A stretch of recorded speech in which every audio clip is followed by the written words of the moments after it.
শুকুৰবাৰৰ পৰা তিনিদিনীয়াকৈ খানাপাৰাৰ ফাৰ্ম গেট খেলপথাৰত অসম চৰকাৰৰ পশুপালন আৰু পশু চিকিৎসা বিভাগ আৰু অসম পশুধন আৰু হাঁহ কুকুৰা নিগমৰ উদ্যোগত পশুধন আৰু হাঁহ কুকুৰা মেলা 2025 বৰ্ষৰ অনুষ্ঠিত হৈছে।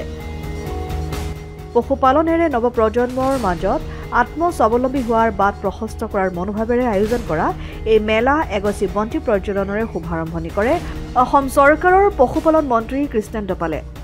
লগতে সহযোগ কৰে গুৱাহাটী লোকসভা সমষ্টিৰ সাংসদ বিজুলী কলিতা মেধি আৰু অসম হাঁহ কুকুৰা নিগমৰ অধ্যক্ষ মনোজ শইকীয়াই।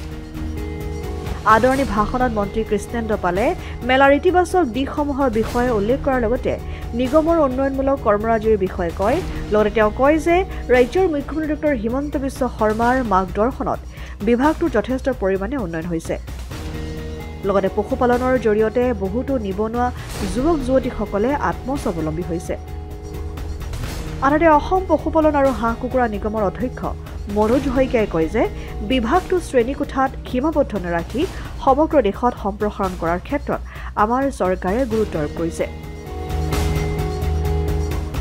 আৰু এওঁলোকৰ সমবায় সমিতিখনে দৈনিক ৫,৫০০ লিটাৰ গাখীৰৰ উৎপাদন কৰি আহিছে। আৰু তাতকৈ ডাঙৰ কথাটো হ'ল এওঁলোকৰ নিজা ফিড মিল আছে, দানাটো নিজে প্ৰস্তুত কৰি লয়। এয়া আমি সন্মানিত কৰিছোঁ গোপাল ৰত্ন বঁটা প্ৰাপক মহম্মদ আব্দুৰ ৰহিম ডাঙৰীয়া। গৰুপালন আৰম্ভ কৰা জোনা তামুলী বৰ্মনৰ বৰ্তমান ৩৫জনী গাই গৰু আছে আৰু প্ৰতিদিনে ১৫০ৰ পৰা ১৮০ লিটাৰ গাখীৰৰ উৎপাদন হয়। আৰু সঁচাকৈ নাৰী সবলীকৰণৰ এটি অন্যতম আধাৰ হ'ব পাৰে পশুপালন খণ্ড। এয়া এওঁলোকে সুন্দৰভাৱে প্ৰমাণিত কৰিছে।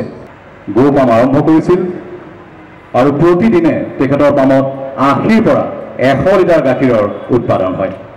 আজি আমাৰ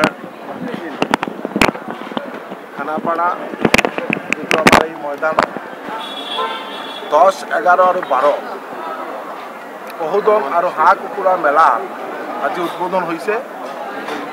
আৰু বিশেষকৈ আপোনালোকে দেখিছে যে গোটেই আমাৰ অসমৰ বিভিন্ন জিলাৰ পৰা প্ৰগ্ৰেছিভ ফাৰ্মাৰ্ছবিলাকে ইয়াত তেওঁলোকৰ ডিছপ্লে কৰিছে।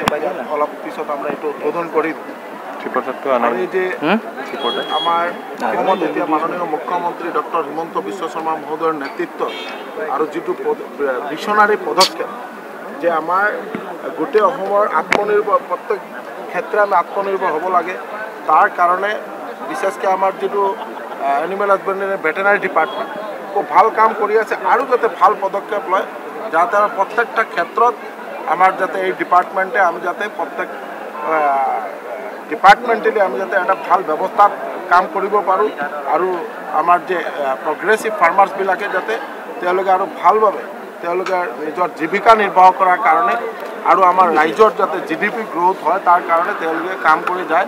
এই উদ্দেশ্যে আমাৰ গভৰ্ণমেণ্ট আমাৰ মাননীয় মুখ্যমন্ত্ৰী মহোদয়ৰ নেতৃত্বত আমাৰ ডিপাৰ্টমেণ্টে কাম কৰি আছে। খুব সুন্দৰ ব্যৱস্থা কৰা হৈছে। ইয়াত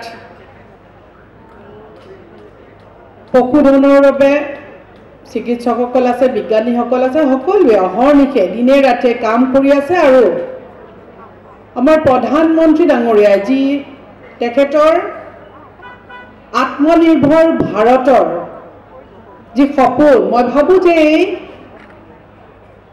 পশুধন আৰু হাঁহ কুকুৰা এই আত্মনিৰ্ভৰ ভাৰত সঁচা অৰ্থত গঢ়ি তোলাত বহুখিনি তেখেতসকলে অৰিহণা আগবঢ়ায়। কাৰণ অসম এখন কৃষি প্ৰধান দেশ আৰু কেৱল কৃষিয়েই নহয়, ইয়াত পশুপালনেও এটা খুব গুৰুত্বপূৰ্ণ ভূমিকা পালন কৰে।